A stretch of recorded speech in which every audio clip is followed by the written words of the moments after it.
a lot of the things you say are really like, common sense. I feel like, it's crazy that it's can be so offensive in these days, like it's almost like people are so, they're so addicted to lies that the truth is just offensive to them. And you talk a lot about uncomfortable truths. What are like your top uncomfortable truths, would you say? Do you have like a list of, rules or? Yeah, a lot of the stuff that I say ruffles feathers, but as they always say, a bomber only gets flak when it's over the target. So at first it was a little bit odd. Like I would spend a lot of time in the comments section reading them, looking at the feedback from people on my videos. And it's always either because it's true and it hurts their feelings, Mhm. or it's the white knight sort of characters, the guys that want to swoop in to sort of protect the honor of milady, and then they try to attack you as well because they think that it's going to win over the intimacy of the gals that hear or see them sort of chime in to support them. Right. But the main things that seem to upset them is when you say promiscuity is bad for women, men and women are different. I mean, like I could keep going, but those seem to be like the two big ones that really catch them. When you start talking about things like feminism is toxic or it's not great for the gals, it really doesn't serve society. That seems to ruffle a lot of feathers. Another one that women hate a lot, and surprisingly, well, unsurprisingly, it's always heavily tattooed women. But when I say that tattoos are a sign of, it's a red flag, like it's a woman that you generally want to try to avoid. Tatted up women get very upset. They'll have their entire army of gals and the white knights come in and attack me in comments and stuff like that. Single moms, whenever I tell guys to stay away from single moms and to choose women that don't bring children to the relationship, that ticks off single moms or guys that, white knighted for single moms. Those would be the main ones though. So yeah, I love to dive into the promiscuity is bad for women because that was really kind of what introduced me to you, was that video. And I talk a lot about waiting, saving sex for marriage is the book, and it's really the whole kind of platform unintentionally that I landed on. But women will always say to me, well, I don't want to date a guy that's got a past sexual history either. That's disgusting. And I'm thinking, in all honesty, it sounds cocky to say, but like most women that I've encountered don't really care. They're more worried about the fact that I've made changes. I'm, I love Jesus and I'm headed in a good direction. And I heard you say in that video about, when men are more concerned about a woman's past than men are more concerned about, women are more concerned about a man's future. And Correct. Yeah. honestly, I find that to be 100% true. And women don't like to hear that, especially if they have a past.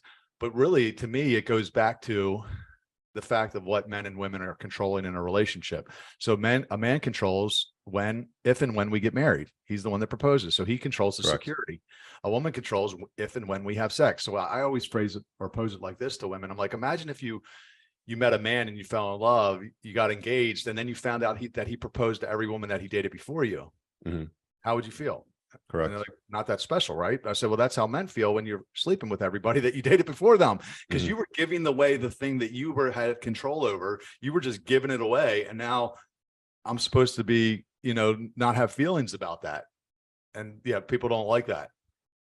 Yeah, it really ruffles feathers when you try to explain to society that men and women are different, that women don't generally care about a guy's sexual past. They'll look past it if he's a strong provider and a virtuous alpha male that she wants to be with for the rest of her life, sort of thing. She looks at the guy as her hypergamous best option.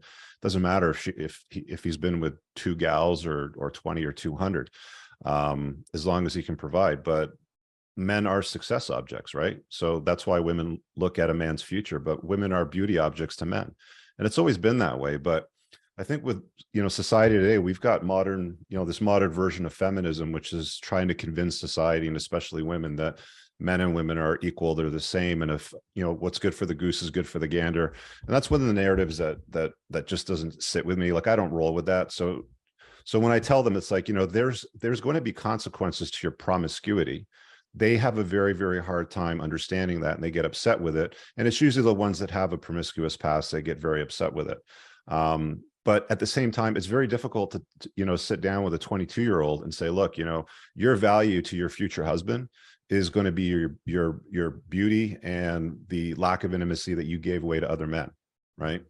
There's no guy out there that has read even a few lines of an Evo Psych, a blog, a Twitter following, even like a little snippet from like a Joe Rogan interview with one of these Evo Psych guys, that doesn't think for a minute that a promiscuous woman that's been with 100 guys is not disgusting. These women, in my opinion, are disgusting. And I think guys innately are repulsed by women that have been with that many guys, right? You don't want to share a woman with that many guys. Right. And if you're planning on having children, why would you want to share the womb that's been, you know, used by other guys? Right. That's why throughout history, virginity was so valued, right, to men and society, and why they tried to protect it. It's just in recent times that they've lied to women and they've said, go out and have fun. Guys do it, so you should do it too. Right. And that's why we have the society. And it really started with hormonal birth control, you know, because, you know, then you could go and have sex without consequences, right? Before there was consequences. If you had sex, you could legitimately get pregnant. Now it's like they can prevent that almost completely and very safely 99% of the time. Yeah. Yeah. And then of course, abortion is so readily available. Yeah. And then that's the backup plan, which really isn't you know, like a form of birth control. It's just something completely different. Everybody, you know, debates the merits of it, but it's not birth control. Yeah. So it's important for me to mention here, just my view, because it doesn't make it less wrong in God's eyes. I always been have to say that the you know, sin is sin. There's consequences to sin, but the consequences for promiscuity play out very differently with men and women. There's plenty of studies to show that the women with the highest divorce rates are the ones with the highest sexual partners. Exactly. The lowest divorce rates are the women for 30 years. They're the ones that married with 0 to 1 partner. So that's 100% truth in what you're saying. And it goes further than that. Like women that have fewer to no partners also have lower instances of depression, mental disorders, suicide rates. You know, they're more successful, they're happier in long-term relationships. They've got a higher probability of pair bonding to a male in a long-term fashion, monogamously. They're also less likely, you know, if there's conflict in that relationship, to say, that's it, I'm out, I'm going to get a divorce. Because, you know, like a woman that's done that 50, 100, 200 times before, what's stopping them from doing it 201 times? They've already done it 200 times. They don't care. It's easy for them to get out. So you have a woman that was a virgin when you met them and got married or have kids, for example, that's a better choice than a woman that's been with the city block. Right. Absolutely. I mean, it is what it is. God can redeem any mistakes. If anybody's out there listening, it's not like God, you know, you're done and you're never going to find a husband. We're just saying it does present challenges and there are consequences to sin, which is why God tells us not to do it in the first place. I really hope you guys enjoyed that clip. If you want to watch the full length podcast, you can find that over here, that clip's from. If you're newer to the channel, make sure you hit subscribe over here, and pin down below in the top comment, you'll find a bunch of useful links to my website, my supplement line, books, and a bunch of other stuff. Have an amazing day. Peace out.